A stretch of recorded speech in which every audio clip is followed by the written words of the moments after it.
अस्सलाम वालेकुम नाज़रीन। इस एपिसोड के आगाज़ में शहर का मंजिल सामने आता है। एक दावत का इंतज़ाम कर रहा था जिसमें एकूब साहब और दूसरा सरदार भी आने वाला है। बुरहान कह रहा है इस दस्तरखान पे बड़ा सरदार को बैठा जाएगा, सब लोग देख भी लेंगे और जान भी लेंगे। इस सरजमीन पर जो इत्तेहाद कायम करेगा वो सिर्फ उस्मान साहब है। इतने में ओलोफिरा कहते हैं लगता है आज कोई मेहमान आने वाला है, और फातिमा कहते हैं ऐसा ही है, और तुम अपने कमरे में जाओ और तुम्हारे लिए कोई मुझे अच्छे से लिबास तैयार करने दो।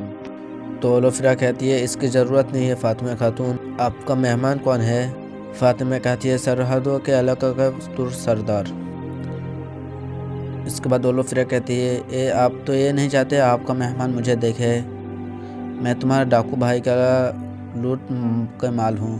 ये सुन के फातिमा गुस्से में कहती है मेरे भाई को दोबारा डाकू नहीं कहना। ओलोफिरा कहते हैं वरना क्या? इतने में उरहान फातिमा को गुस्से होकर पुकारती है और उसे जाने की इशारा करता है, और उरहान पास आके कहता है इसे माफ़ कर दो। तो ओलोफिरा कहती है मैं उनसे नाराज़ नहीं हूँ, मैं तुमसे नाराज़ हूँ। मैं घर कब जा सकते हूँ उरहान?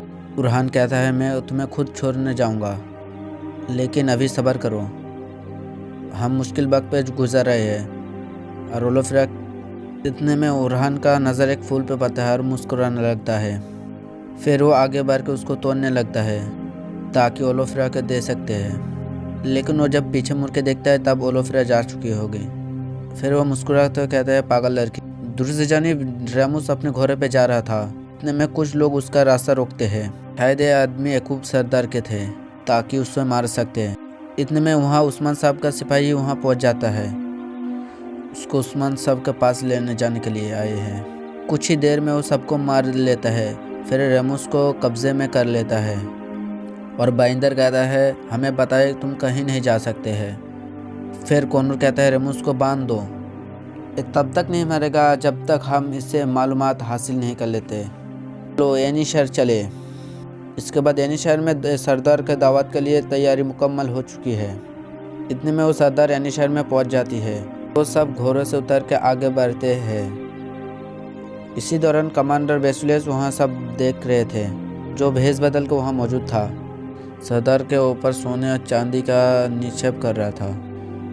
इसके बाद उस्मान साहब कहते हैं खुशामदीद, आपने यहाँ आकर हमें खुशी बख्शी। फिर एकूब साहब कहते हैं आपका शुक्रिया उस्मान साहब, आपने बहुत अच्छी तैयारी की है। इसके बाद सब अंदर चलने लगते हैं। सब जाने के बाद उस्मान साहब कहते हैं उरहान तुम यहाँ इंतज़ार करोगे, ये मामला आज रात ख़त्म हो जाएगा। इतने में मार्जी दरवाजे के सामने से उस्मान को आवाज़ दे रहा था जेरकोताई का बेटा। उस्मान साहब वहाँ देखते हैं और अपने बीबी और बच्चे के साथ जेरकोताई जा रहा था। उस्मान साहब काफ़ी अफसरदा हो गए थे और फिर अंदर की तरफ चले जाते हैं। इसी तरफ मालून खातून खवातीन को खुशामदीद कह रही थी। फिर उन्हें एक जगह बैठने के लिए कहती है।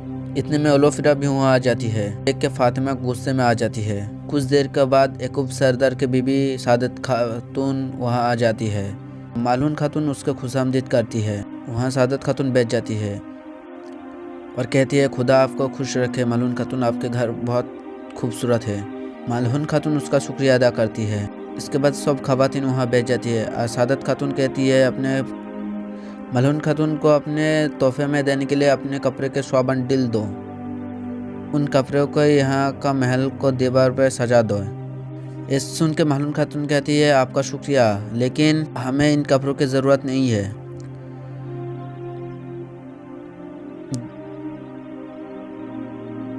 दूसरी जानिब यहाँ मेहमान सरदार यहाँ सब दीवान में पहुँच चुके हैं।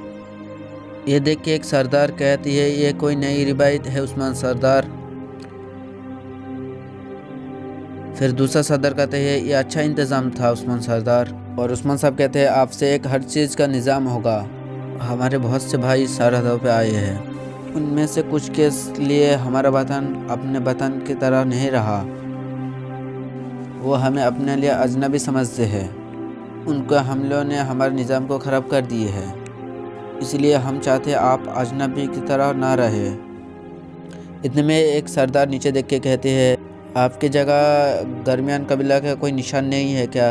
याकूब सर गौर से उस्मान के तरफ देखने लगते हैं। फिर उस्मान साहब कहते हैं, बुरहान ये आप कैसे ये भूल सकते हैं। बुरहान कहते हैं, मुझे माफ़ कर दे हुजूर। इसके बाद याकूब साहब कहता है, ये अहम नहीं है क्योंकि इस तरह की छोटी छोटी गलतियां हो जाती है।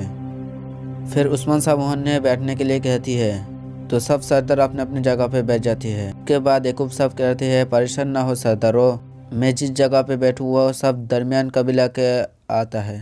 ये सुनकर उस्मान साहब मुस्कुराने लगता है। याकूब साहब कहता है उस्मान साहब को, आपका वतन मेरा वतन है,